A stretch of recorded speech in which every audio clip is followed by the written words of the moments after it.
Hop, Hit und dann sage ich 3, 4, wenn er drüben auftippt. In dem Moment, wo du eigentlich Hop, Hit sagst. Hop, Hit, 3, 4. Okay. Hop, Hit, 3, 4. Tennis-Einsteigerübungen, unsere Top 6. Heute wieder mit Martin und Timo. Ja, Timo, was haben wir heute vor? Was zeigen wir euch in diesem Video? In dem Video wollen wir euch Übungen zeigen und das wird jetzt vor allen Dingen die Tennisspieler unter euch interessieren. Aber auch Trainer bitte nicht abschalten, denn das sind Übungen, die ihr sicherlich auch für eure Spieler im Training verwenden könnt. Denn wir wollen Übungen zeigen, die ihr untereinander machen könnt und vor allen Dingen die Einsteiger betreffen. Das heißt, ja, vielleicht könnt ihr gerade mal so die Bälle im Feld halten und wir wollen euch Übungen zeigen, mit denen euch das in der Folge besser gelingen könnt, mit dem ihr festigen könnt, was ihr bereits gelernt habt und eigenständig üben. Ja, visualisieren auch und vielleicht ein paar Tricks geben, wie man den Fokus besser auf den Ball legt und das bewusster wahrnimmt, was man als guter Tennisspieler wahrscheinlich unbewusst alles schon macht. Ja. Also schnappt euch einen Schläger und probiert es direkt aus. Los geht's!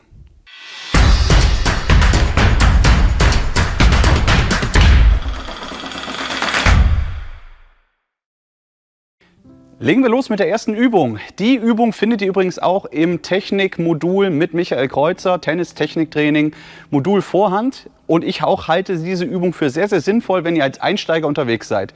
Ihr könnt die Übung zu zweit machen oder Trainer und 2 Schüler. Und in der Übung soll es darum gehen, Schlagrhythmus zu generieren, aber gleichzeitig auch sich bewusst über die Flugbahn, über das Absprungverhalten des Balls zu werden. Und jede Übung, die wir euch jetzt zeigen, könnt ihr im Kleinfeld machen, im Mittelfeld oder im Großfeld. Alles könnt ihr auch im Großfeld machen. Wir zeigen sie euch jetzt in der Mitte, im Mittelfeld. Und worum geht's? Ich schlage jetzt mit dem Timo Bälle. Erster Ball, Anspiel. Und wir haben jetzt immer die Möglichkeit, beziehungsweise die Vorgabe, uns zu verhalten wie der Ball. Das bedeutet, der Ball geht nach oben. So, und wenn der Ball anfliegt, gehe ich runter, wenn der Ball eben kurz bevor er auftippt. Ich gehe runter, wenn der Ball sich senkt und ich gehe nach oben mit dem Zuschlag und hoch und tief. Und Timo macht genau das Gleiche. Ich gehe tief. Sobald der Ball das Netz überquert und wieder in der Senke ist, gehe ich ebenfalls auch tief und kann so mich verhalten wie der Ball. Also hier geht es jetzt Schlagrhythmus, dass ich nach unten, dass der erste Impuls eines jeden Schlages aus den Beinen kommt, ich entsprechend tief gehe und dann den Schlag auslöse. Einfache Übung, aber sehr effektiv. Probiert's aus. Wir kommen zu meiner ersten Übung, Übung Nummer 2 in unserem Blog. Da geht es um Einspielen, Einsteigertraining mit Stoppen und Schlagen. Das heißt, wenn der Ball kommt, stoppen wir ihn einmal und spielen ihn dann zurück. Wir zeigen es euch. Ich spiele ihn rüber, Martin stoppt ihn sich einmal, legt ihn sich vor, spielt ihn zurück. Das Ganze mache ich auch. Stoppen, jetzt habe ich schlecht gestoppt, muss ich mich bewegen. Da auch schlecht gestoppt, aber wir versuchen ihn zu bekommen. Wieder einmal anhalten, schultes Ballgefühl, Koordination zum Ball. Und auch, wie fest muss ich schlagen, wie muss ich stoppen. Als Variation stoppen wir mit der Vorhand und spielen mit der Rückhand zurück oder umgedreht. Genau, das gucken wir, wie der Ball kommt, nehmen die andere Seite und können das somit auch ein bisschen variieren, wenn die Spieler schon etwas besser spielen können. Da wir die Übung schon immer wieder mal gezeigt haben, stoppen wir den Ball jetzt mal mit dem Körper als Variation und spielen ihn mit dem Schläger zurück.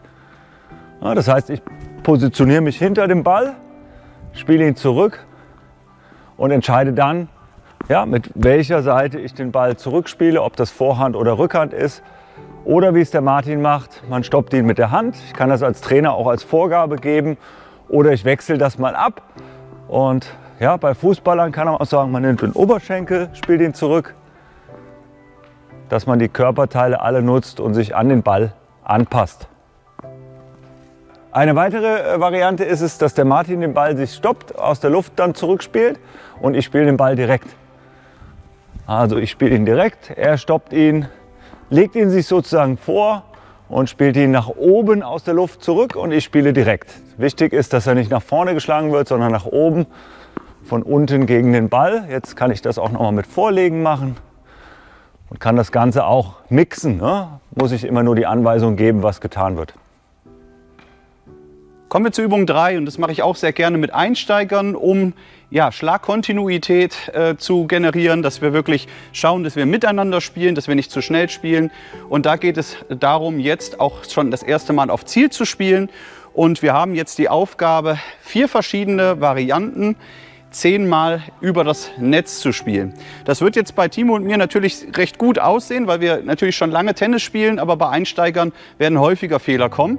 Und jeder Kontakt ins gegenüberliegende Feld zählt einen Punkt. Das heißt, ich spiele an von unten. So, und du, Timo, zählt meine. 1. So, ich jetzt 2. 3 von Timo. 4. So, und dann wird bei Einsteigern auch häufig mal sowas kommen. Das ist nicht schlimm.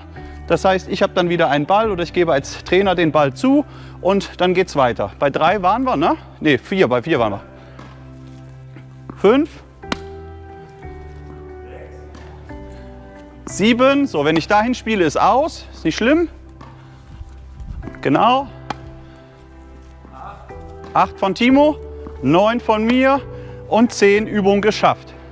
Und dann halten wir entweder an oder wenn die Spieler schon etwas besser sind, könnt ihr auch dann weiterspielen und euch dann in der Rückhand-Cross-Variante versuchen. Also los geht's. 2. Und so weiter und so fort. Und dann haben wir noch die andere Varianten, die anderen 2 Varianten. Das wäre in dem Fall jetzt Vorhand Longline, Rückhand Longline.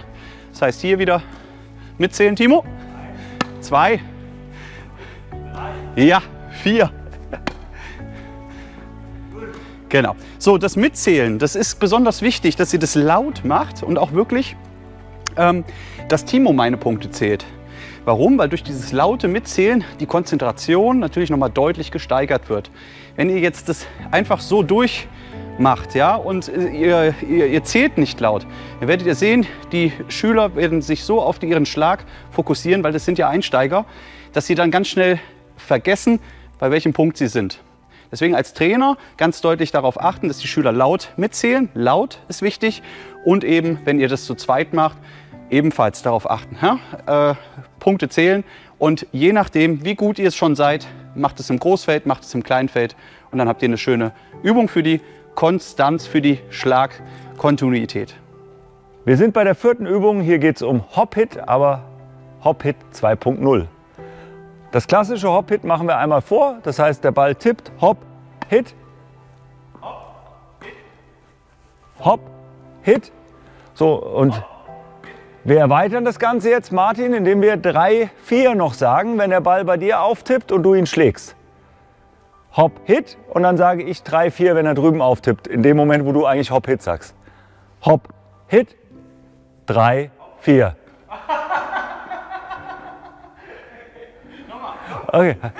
Hop, Hit, 3, 4. Hop, Hit.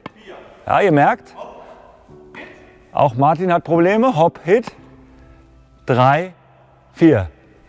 Hop, Hit. Hop, Hit. So, jetzt führen wir das Wichtigste noch ein, den Split Step. Der muss parallel mit meiner 4 sein. In dem Moment, wo drüben der Hit ist, muss ich meinen Split Step hier drüben machen. Also 1, 2, 3, 4 Split Step. 1, 2. Hop, Hit. Sehr gut, Martin, jawohl. Hop, Hit. 3, 4 Split Step. Hop, Hit. 3, 4 Split Step. Ja, sehr gut.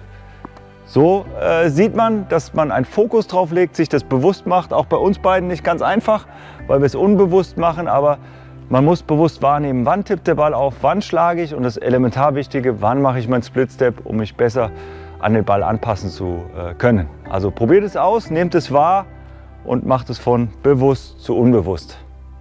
In meiner 3. Übung, in unserer vorletzten Übung, gehen wir wieder auf Zielfelder und wir gehen auch wieder auf Schlagrhythmus, weil mit Einsteigern vor allen Dingen das kontinuierliche Schlagen und am besten Fall oder im besten Fall auch das kontinuierliche Schlagen auf ein Zielfeld im Vordergrund steht.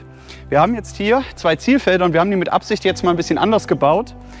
Und wir haben sie auch entsprechend klein gebaut, weil wir das ganz gut treffen. ihr müsst es anpassen. Ja? Ihr müsst es anpassen an die Fähigkeit eurer Schüler. Das heißt, Fähigkeiten nicht ganz so hoch oder noch nicht ganz so viel Erfahrung, baut die Zielfelder größer. Die Übung funktioniert wie folgt. Auch hier wieder Treffer und wir versuchen jetzt zuerst 3 Treffer zu erzielen. Und wer zuerst 3 Treffer erzielt, gewinnt. Und da könnt ihr ein schönes Trefferspiel eben machen und eine schöne Spielform draus machen. Und ich zähle jetzt oder ich gebe Timo immer das Feedback, wenn er getroffen hat. Treffer, 1-0 für Timo, 2-0 für Timo, Treffer, 2-1 und 3-1. Das heißt, die erste Runde hat jetzt Timo gewonnen und dann starten wir wieder von vorne. Wir können natürlich auch bis 5 oder bis 10 das Ganze machen. Auch hier passt es an, je nach Spielfähigkeit schon eurer Schüler oder je nachdem, wie spielfähig ihr schon seid. Kann man auch wunderbar im Großfeld machen. Da könnte man eben hier auch die Linie, die jetzt hier als Mittelfeldmarkierung eben zählt, kann man auf Länge spielen, kann man auf Richtung spielen. Und ja, mit Hütchen, besser natürlich ist ohne Hütchen, weil ihr habt ja auch Laufwege. Deswegen nutzt nach Möglichkeit diese Markierung. Kommen wir zur letzten und abschließenden 6. Übung, zu meiner 3.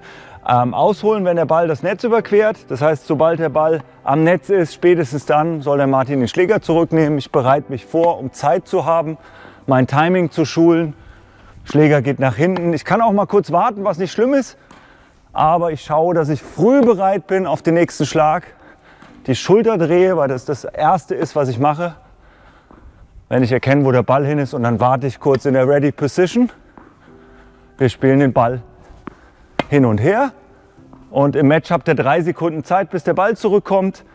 Spätestens dann, wenn er übers Netz kommt, sollte man bereit sein und allerspätestens, wenn er tippt, muss die Schulter hinten sein, sonst habe ich ein Zeitproblem. Also auch da bewusst drauf achten und sich das in den Kopf einprägen. Also auch viel Spaß damit. Das waren sie, unsere 6 Übungen für Einsteiger. Top 3 von mir, Top 3 vom Timo. Ich hoffe, euch hat das gefallen. Und wo gibt es die restlichen Tennisübungen, Timo? Bei tennistraining-online.com kriegt ihr weitere Übungen, Inspirationen. Über 2500 Stück, viel Know-how und vor allen Dingen auch mit Timo und mir. Und wir sehen uns beim nächsten Mal bei unseren nächsten 6 Übungen. Bis dahin, euer Martin und Timo. ciao.